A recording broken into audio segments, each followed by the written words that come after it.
नमस्कार साथियों, स्वागत है आप सभी का आपकी अपनी पाठशाला पर। मैं हूं अंकित अवस्थी। हमारी संसद के अंदर शीतकालीन सत्र शुरू हुआ है 25 तारीख को। आज 26 नवंबर है। संविधान दिवस के रूप में आज के दिन को सेलिब्रेट किया जा रहा है। ऐसे में इस बार के शीतकालीन सत्र में क्या वक्फ बिल पास हो पाएगा, आज के सेशन में इस बात की चर्चा होगी। और क्या मानसून सत्र की तरह ही इस बार का सत्र भी अडानी के नाम पर बर्बाद हो जाएगा, आज के सेशन में विस्तार से इस विषय पर चर्चा होगी। आप सभी जानते हैं कि भारत की संसदीय व्यवस्था में आर्टिकल 85 के तहत 3 सत्र आयोजित किए जाने होते हैं, जिसमें से 3 सत्रों के अंदर शीतकालीन सत्र, बजट सत्र, बीएमडब्ल्यू के नाम से जिन्हें आप जानते हैं, बजट सत्र, मानसून सत्र और विंटर सत्र के बारे में चर्चा होती है। साल 2024 का आखिरी सत्र विंटर सेशन है और यह विंटर सेशन 25 नवंबर से शुरू होकर 20 दिसंबर तक चलने की उम्मीदें की जा रही हैं। ऐसे में विंटर सेशन का पार्लियामेंट्री डे का फर्स्ट डे शुरू हुआ।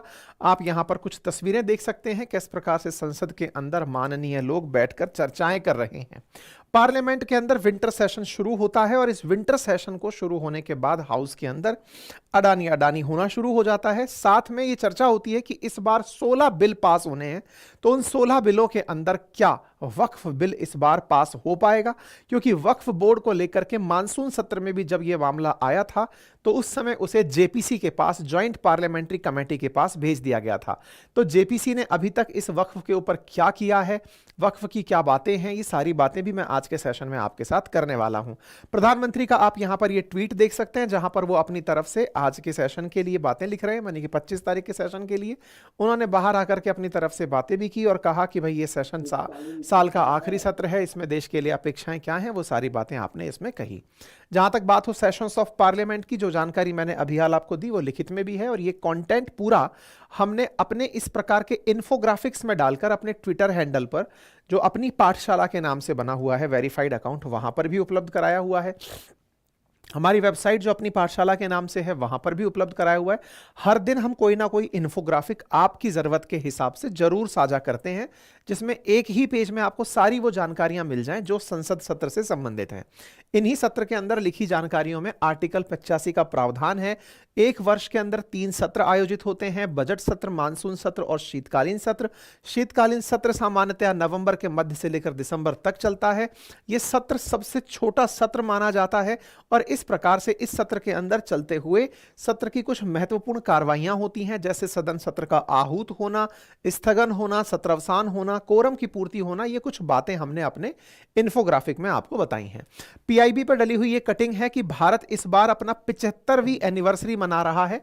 1949 में भारत का संविधान लागू हुआ था, तो 19 मतलब प्रियम्बल के साथ में जो प्रियम्बल में लाइन लिखी हुई है कि हम लोग अपने आप को स्वीकार करते हैं, यानी कि संविधान को अपने आप को समर्पित करते हैं, वो 26 नवंबर 1949 वर्ल्ड मेंशन्ड है, इसलिए इसको 75th एनिवर्सरी कहा गया है कॉन्स्टिट्यूशन डे के नाम पर। और ये 75th एनिवर्सरी का ही यहां पर जिक्र हो रहा है। ठीक है, इसमें वक्फ संशोधन बिल समेत 16 बिल सूचीबद्ध किए गए हैं और चूंकि हरियाणा और महाराष्ट्र में एनडीए जीत कर आई है, तो यह माना जा रहा है कि वो इस बार के सेशन में थोड़ा कॉन्फिडेंस के साथ सदन के अंदर डिस्कशन को लीड करेगी। खैर, अब इस बात आती है कि इस बार के सत्र में कितने विधेयकों पर चर्चा होगी।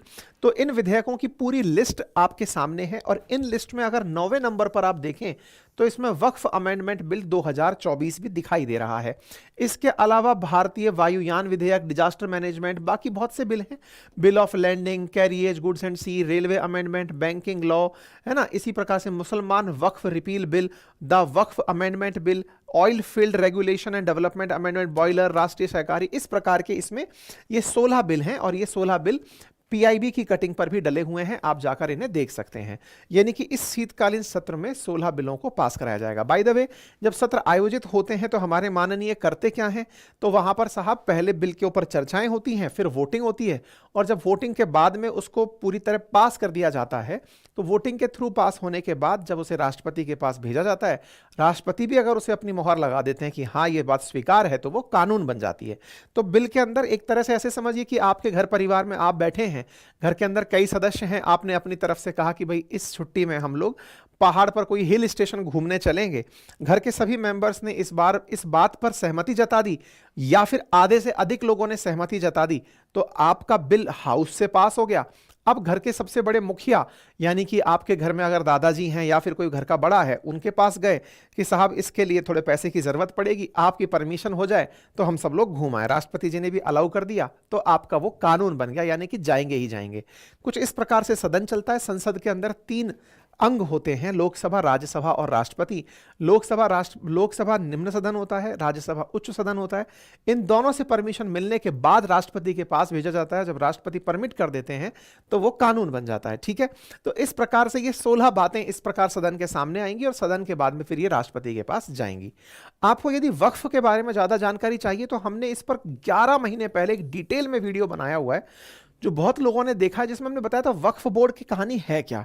फिर इसके बाद जब मानसून सत्र में किरण रिजिजू जी जो संसदीय कार्य मंत्री हैं, उनके द्वारा ये बिल प्रस्तुत किया गया था, तो हमने उस समय पर भी आपके सामने ये सत्र किया था। फिर भी आज के सेशन में मैं हल्का सा जानकारी आपको इस बारे में दे देता हूं। ठीक है, तो समझिए साहब कि इस बार के सदन सत्र में जहां एक और अडानी की चर्चा हो रही है, वहीं दूसरी ओर वक्फ की चर्चा चल रही है। वक्फ बिल जिसके बारे में मैंने पहले भी कहा था कि संसद के कार्य मंत्री जी के द्वारा एक बिल प्रस्तुत किया गया है जो कि विपक्ष की मांग पर जेपीसी के पास भेज दिया गया है। जेपीसी बोले तो ज्वाइंट पार्लियामेंट्री कमेटी। तो ऐसा उस वक्फ बिल के अंदर क्या था, तो असल मायने में है क्या ना कि भारत के अंदर वक्फ बना हुआ बिल तो बहुत पुराना है। पहले वक्फ का अर्थ समझ लीजिए। वक्फ का शाब्दिक अर्थ होता है किसी धार्मिक काम के लिए किया गया कोई भी दान। अब ये धार्मिक कार्य के लिए दिया गया दान पैसे में हो सकता है, संपत्ति में हो सकता है, काम में हो सकता है। इस्लाम को मानने वाले लोगों में इंसान का जो धर्म है उसके लिए किया गया किसी भी तरह का दान वक्फ के नाम से जाना जाता है। ये दान धार्मिक और पवित्र के नाम से माना जाता है। ऐसे में वक्फ शब्द का इस्तेमाल अधिकतर इस्लाम से जुड़ी हुई शैक्षणिक संस्था, कब्रिस्तान, मस्जिद, धर्मशालाओं के लिए भी किया जाता है। अगर कोई एक बार किसी संपत्ति को वक्फ कर देगा तो उसे वापस नहीं ले सकता। यही कारण है कि वक्फ के नाम पर इस्लाम में चल संपत्ति, अचल संपत्ति और अन्य प्रकार की संपत्तियां होती हैं। तो हमारे देश में वक्फ जो है इसको कानूनी अमली जामा 1954 में ही मिल गया था। उसके बाद समय समय पर इसमें संशोधन होते हुए तो 1995 में एक वक्फ एक्ट आया और उसमें कहा गया कि अगर वक्फ बोर्ड को लगता है कि कोई जमीन वक्फ की संपत्ति है तो यह साबित करने की जिम्मेदारी उसकी नहीं है बल्कि जमीन के असली मालिक की होगी, जो वो बताएगा कि वह जमीन उस वक्फ की नहीं है। फॉर एन एग्जाम्पल, आज मेरा जो घर है, अगर इस घर को देख करके कभी वक्फ का अपने पास नोटिस आता है और उसमें लिखा आता है कि यह जमीन वक्फ की है, तो मैं मना करता हूं और वक्फ कहता है कि मेरी है, तो वक्फ का दावा सही है और मेरे को अपना दावा सिद्ध करने के लिए पहले ले जाकर उनके ऑफिस में अपने कागज दिखाने पड़ेंगे कि ये साहब मेरे नाम पर कागज हैं, आप इन्हें देखिए और ये जमीन छोड़िए। मतलब उनका दावा होने पर हेडेक मेरी बढ़ेगी, उनकी नहीं बढ़ेगी। ऐसे में भारत में ऐसी बहुत सी संपत्तियां हैं जहां पर या तो वो सरकारी संपत्ति हैं या फिर कुछ लोगों ने जिनके पास में पक्के कागज नहीं है, यानी पट्टे नहीं है, रजिस्ट्री पर चल रहे हैं, है ना, लिखा पढ़ी पे ही चल रहे हैं, मतलब केवल सोसाइटी पट्टे पर ही चल रहे हैं। उन जगहों को वक्फ अगर अपना बता देता है तो वो लोग जनरली बहुत परेशान होते हैं, क्योंकि यहां पर इस बात की सुनवाई वक्फ बोर्ड ही करता है। केंद्रीय वक्फ बोर्ड या 32 जो राज्यों के अंदर बने हुए वक्फ बोर्ड हैं वो करते हैं। अगर आपकी वक्फ बोर्ड में सुनवाई नहीं हुई तो आप ट्रिब्यूनल में जा सकते हैं, लेकिन वो भी वक्फ का ही ट्रिब्यूनल होता है। इसका मतलब आप सिविल कोर्ट में नहीं जा सकते, हाई कोर्ट में नहीं जा सकते। आपकी संपत्ति का अगर अधिग्रहण वक्फ ने कर लिया तो वो गया। अब आप उनके लेवल पर निपटना चाहो तो निपट लो, और कहीं पर जाकर के आप इसकी लड़ाई नहीं लड़ सकते। यही कारण है कि आज वक्फ के पास में अचल संपत्तियां 8,72,000 हैं और वक्फ की संपदा 3,56,000 के आसपास है। डिजिटल रिकॉर्ड में 329 है, चल संपत्तियां 16,713 हैं। एक समय पर इसमें एक सेंट्रल और 32 स्टेट वक्फ बोर्ड हुआ करती थी। सेंट्रल वक्फ बोर्ड ने नियम बनाया कि अगर वक्फ की जमीन पर स्कूल और अस्पताल बने हैं तो उसका खर्चा सरकार के द्वारा ही उठाया जाएगा। ठीक है साहब। अब राज्यों के पास भी चूंकि वक्फ बोर्ड है, तो ऐसे में उत्तर प्रदेश का जो वक्फ बोर्ड है वो सबसे बड़ा वक्फ बोर्ड है, यानी कि उसके पास सबसे अधिक संपत्तियां उपस्थित हैं।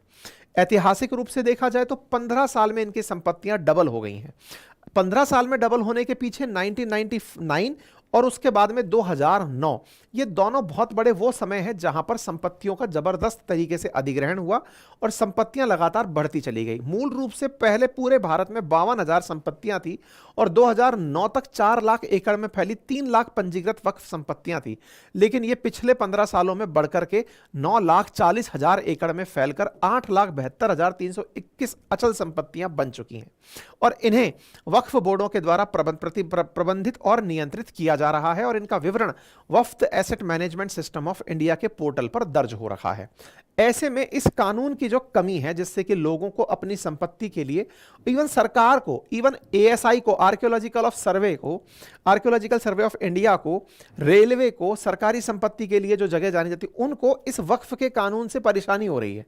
क्यों? क्योंकि वक्फ ने अगर कह दिया कि रेलवे की ये जमीन भी हमारी है, तो फिर वो विभाग लड़ता फिरेगा कि भाई ये जमीन हमारी है। Even archaeological survey of India खुद वक्फ की संपत्ति को अपना बताने के लिए संघर्षरत रहता है कि साहब देखो, हमारा यहां पर आर्कियोलॉजिकल का काम है। वक्फ कह रहा है कि नहीं, ये हमने लिख लिया, हमारे पास है, हमारा आदमी तय करेगा, इसका संचालन कैसे होगा। तमाम प्रकार के कन्फ्लिक्ट ऑफ इंटरेस्ट होने की वजह से भारत सरकार ने पिछले मानसून सत्र में, यानी इसी साल 2024 के मानसून सत्र में, इस बिल के अंदर वक्फ संशोधन विधेयक पेश कर दिया 2024, जो कि 1995 में जो मौजूद था उस बिल के अंदर 40 संशोधनों की पूरी एक श्रृंखला प्रस्तुत करता है।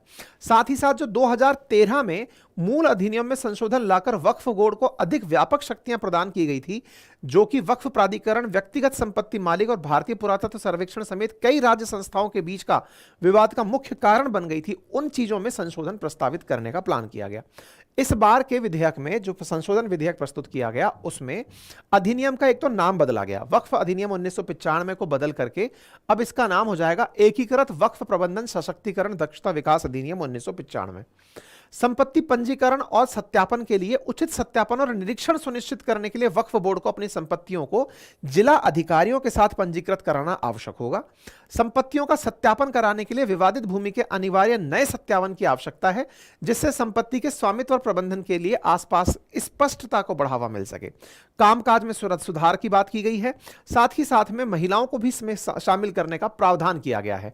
सर्वेक्षण आयुक्त के नाम पर कलेक्टर द्वारा नामित कोई कलेक्टर या डेप्यूटी कलेक्टर या फिर एडिशनल कलेक्टर, वो यहां पर एक सर्वे का काम करेंगे। प्रतिनिधित्व शिया, मतलब मुस्लिम समुदाय में शिया, सुन्नी, बोहरा, आगा खानी, इन सभी पिछड़े वर्गों को भी प्रतिनिधित्व दिया जाएगा। और उस धारा 40 का लोप कर दिया गया है, जिसमें यह तय कर दिया जाता है कि संपत्ति वक्फ ने कह दी मेरी है तो फिर वही सिद्ध करते रहो, तो वो वाला सिस्टम पूरी तरह से हटा दिया जा रहा है। इंपॉर्टेंट यह है कि अब आप वक्फ के खिलाफ अगर शिकायत करने जाते हैं तो उसकी शिकायत आप सिविल कोर्ट में भी कर सकते हैं, यानी कि ट्रिब्यूनल के अलावा आप उच्च न्यायालय में जाकर के भी शिकायत कर सकते हैं। मतलब क्या यह संविधान के खिलाफ किया जा रहा कार्य है? नहीं, क्योंकि पहले से कानून बना आ रहा है, उस कानून में संशोधन हो रहा है और कानून में तो संशोधन कईयों बार होते हैं, तो उसी क्रम में यह संशोधन किया जा रहा है। क्या यहां पे किसी का हक छीना जा रहा है? नहीं, बल्कि इसमें मुस्लिम महिलाओं को हक देने की बातें हो रही हैं। छीनने का डर किसको लग रहा है? छीनने का डर उनको लग रहा है जिन्होंने वक्फ के नाम पर पहले जमीन को वक्फ करवाया और वहां जाकर फिर अपना कब्जा कर लिया। बड़ा इंटरेस्टिंग है ये। हुआ क्या, किसी संपत्ति को वक्फ करवा करके वक्फ बोर्ड के अंदर से कि साहब ये संपत्ति को वक्फ बोल दो, कर दिया। फिर वहां पर कुछ समाज के जो प्रभावशाली लोग हैं, उन्होंने वक्फ की हुई जमीन पर ही कब्जा कर लिया। मतलब एक तरफ तो ये जमीन वक्फ की हो गई, यानी केस लड़े आपसे तो वक्फ लड़े, तो वक्फ से आप लड़ते रहो। वक्फ की हुई जमीन पर कुछ बाहुबली आकर अपने प्रभाव से जाकर जमकर बैठ गए, कब्जा कर लिया सरकारी जमीन पर। सरकारी जमीन पर कब्जा कर लिया, अब उस पर वो अपना दुकान, मकान जो भी चल रहा है वो सब चला रहे हैं। जमीन वक्फ की हुई है, आपको तो अब लड़ना है तो वक्फ बोर्ड से, और यहां पर कुछ बाहुबलियों ने अपना काम जमा लिया। ऐसे लोगों को अब दिक्कत होगी इस बिल के आने से। वक्फ संशोधन बिल लाया क्यों जा रहा है? क्योंकि आजादी के बाद 1954 में ही यह बिल आ गया था। अब तो संशोधन करके उसमें कमियां दूर की जा रही हैं। जैसे जो सेक्शन 40 है, जिसमें आपको, मतलब जो सेक्शन 40 था वक्फ बिल 1995 का, जिसमें यह था कि अगर वक्फ बोर्ड ने किसी प्रॉपर्टी को अपना बता दिया, उसको अब यहां पर आप सिविल कोर्ट, हाई कोर्ट, सभी जगह अपील करके अपना पक्ष रख सकते हैं। नंबर एक, जो ट्रिब्यूनल का फैसला आखिरी फैसला होता था, ऐसा नहीं है, अब आप हाई कोर्ट में भी जाकर खिलाफ में अपील कर सकते हैं। अगर किसी जमीन पर मस्जिद बनी हुई है या उसका उपयोग इस्लामिक उद्देश्यों के लिए हो रहा है तो वो ऑटोमेटिक वक्फ की संपत्ति हो जाया करती थी। अब ऐसा नहीं होगा। साथ ही साथ में वक्फ बोर्ड में महिला को बतौर सदस्य मिला करके, मतलब पहले महिलाओं की एंट्री नहीं थी, अब ना केवल वक्फ में महिलाओं की एंट्री होगी बल्कि अन्य धर्म के भी 2 सदस्यों को एंट्री देने की बातें हो रही हैं। जब इस तरह की बातें प्रस्तावित की गई तो हमारी सदन के अंदर जेपीसी की मांग हुई, विपक्ष के द्वारा जेपीसी की मांग की गई। सरकार ने भी इस विषय को माना और ज्वाइंट पार्लियामेंट्री कमेटी, जिसमें 31 सांसद होंगे, 21 सांसद लोकसभा से और 10 सांसद राज्यसभा से, उन्हें मिलाकर एक ज्वाइंट पार्लियामेंट्री कमेटी का गठन किया। और यह ज्वाइंट पार्लियामेंट्री कमेटी इस विषय पर संसद के द्वारा विशेष मुद्दों पर गहन जांच करने के लिए बनाई गई समिति थी। और इस जेपीसी को गठित करके इसमें जगदंबिका पाल, निशिकांत दुबे, तेजस्वी सूर्या, अपराजिता, लोकसभा के 21 सदस्य और राज्यसभा के 10 सदस्यों की एक कमेटी बनाई जो इस विषय पर और गहन चिंतन करेगी। हालांकि जिसके पास वोट परसेंटेज ज्यादा है, या कहिए जिसके पास लोकसभा में बहुमत ज्यादा है, उसके लोग इस कमेटी में भी ज्यादा होंगे, लेकिन सभी पार्टियों का इसमें प्रतिनिधित्व था। तो इसमें आप असदुद्दीन ओवैसी जैसे जो नेता हैं उनको, मोहम्मद जावेद, मोहिबुल्लाह, कल्याण बनर्जी, ए राजा, अजीतीब, इन सबको इसके अंदर आप देख सकते हैं। ठीक है। अब क्या हुआ कि विपक्ष इसका विरोध करने के पीछे का बड़ा लॉजिक क्या बता रहा था। जैसे समाजवादी पार्टी के मुखिया का कहना था कि यह काम संशोधन का है लेकिन असल मायने में जमीन बेचना चाहती है सरकार। असदुद्दीन ओवैसी का कहना था कि मोदी सरकार बोर्ड की स्वायत्तता को छीनना चाहती है। तो इस प्रकार से सब बातें हो रही थी। लेकिन इस संशोधन के लिए 2.5 करोड़ ईमेल जो है वो सरकार के पास पहुंची हैं। आप इधर देखें, पार्लियामेंट ऑफ इंडिया को लोकसभा सेक्रेटेरिएट ने सलाह मांगी थी, तो 15 सितंबर तक 2.5 करोड़ लोगों ने अपनी राय दी कि साहब वक्फ के अंदर संशोधन हो और संशोधन के साथ साथ ये हमारी राय है, इस तरह से संशोधन हो। फाइनली जेपीसी का गठन हुआ, अध्यक्ष जगदंबिका पाल जी को बनाया गया। जेपीसी ने अपनी बैठक शुरू करी। 22 अगस्त को पहली बार जेपीसी इस विषय पर बैठी और इस विषय पर गहन चिंतन करना शुरू किया। ये जो जॉइंट पार्लियामेंट्री कमेटी होती है, ये जब संसद के सत्र नहीं चल रहे होते हैं उस समय भी बैठक करती रहती हैं।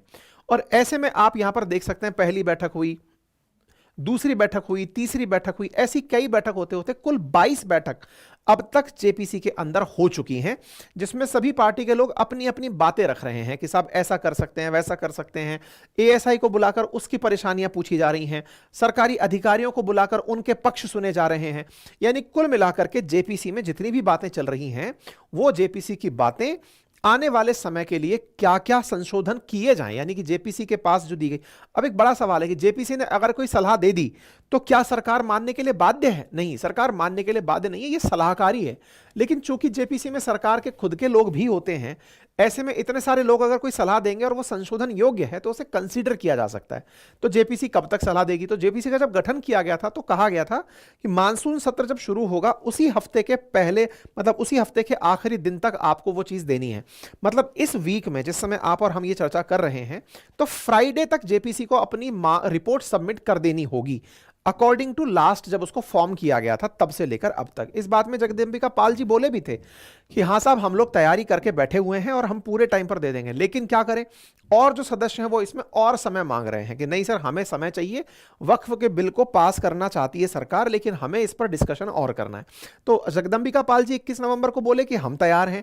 इधर की तरफ वक्फ बिल को लेकर सरकार भी तैयार है कि वो संशोधन करना चाहती है, लेकिन जो जेपीसी के मेंबर्स हैं वो कहते हैं कि हमें और टाइम चाहिए इसके अंदर बहस करने के लिए। तो 25 नवंबर की आप ये जानकारी देख रहे हैं, जेपीसी के सदस्य मांग कर रहे हैं हमें रिपोर्ट को और अच्छे से तैयार करने के लिए समय दिया जाए।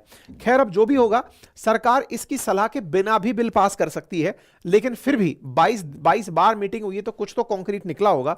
और अगर ये अपनी बात प्रस्तुत कर देते हैं तो 20 दिसंबर से पहले पहले क्या पता वक्फ संशोधन बिल लागू हो जाए। ठीक है, तो यहां पर वो सारे के सारे कमेंट्स हैं। तो उम्मीद है कि आप लोगों को ये जानकारी समझ में आई होगी। अब दोनों हाउसेस फिलहाल के लिए एडजर्न कर दिए गए। क्यों एडजर्न कर दिए गए? क्योंकि अडानी का मसला शुरू हो गया था कल ही के दिन। अब जब सत्र ही नहीं चलेगा तो फिर ये वक्फ संशोधन बिल भी कैसे पास होगा? इसलिए लोगों का कहना है कि विपक्ष इसलिए भी दिक्कतें खड़ी कर रहा है अडानी का नाम लेकर, ताकि ऐसे मुद्दे डिस्कशन में ही ना आए। लेकिन वास्तविकता यह है कि सरकार इन डिस्कशन, इन आवाजों के बीच भी अपने बिल पास करा ले जाती है। 16 विधेयक हैं, सरकार चाहेगी तो इन्हें करा ही ले जाएगी। ठीक है, तो अडानी समूह को लेकर, मणिपुर हिंसा को लेकर के सरकार से जवाब विपक्ष चाहता है। खड़गे साहब ने अपनी तरफ से लिखा है कि हम अडानी के बारे में सारी जांच चाहते हैं। दुनिया के देश के लोगों का पैसा लगा हुआ है, देश की बदनामी होती है, ऐसे में हम उस पर चर्चा करना चाहते हैं। इंडिया ग्रुप के सदस्यों के द्वारा इस बात पर चर्चा की गई कि क्या स्ट्रेटेजी रहे, इस बार के संसद सत्र में हम क्या बातें करेंगे। लेकिन याद रहे कि जो मानसून सत्र था वो भी अडानी और अंबानी के नाम पर ही खराब हुआ था। इस बार का शीतकालीन सत्र है फिर से अडानी चल रहा है। इसलिए बड़ा सवाल यह है कि क्या देश वाकई में कुछ इस तरह के प्रोग्रेसिव बिल पास करेगा या फिर अडानी के नाम पर इस समय को बर्बाद करेगा, देखना होगा। बाकी आपकी क्या राय है, अपनी राय कमेंट बॉक्स में जरूर रखें। फिलहाल के लिए इतना ही। चैनल पर नए हैं तो चैनल को सब्सक्राइब कर लें, और डिटेल में पूरी पॉलिटी पढ़ना चाहते हैं तो रिकॉर्डेड बैच 4 सब्जेक्ट का फाउंडेशन ऑलरेडी मैंने रिकॉर्ड करके दिया हुआ है अपनी पाठशाला पर पूरे 1 साल के लिए। और यदि मेरे जो डेडिकेटेड पॉलिटी का बैच चल रहा है उसमें एडमिशन चाहते हैं, जिसमें कि डेली डिस्कशंस हैं और डेली मतलब लॉज हैं जो डिस्कस हो रहे हैं, उसके लिए भी एडमिशन हम 1-2 दिन में ओपन कर देंगे। Thank you so much.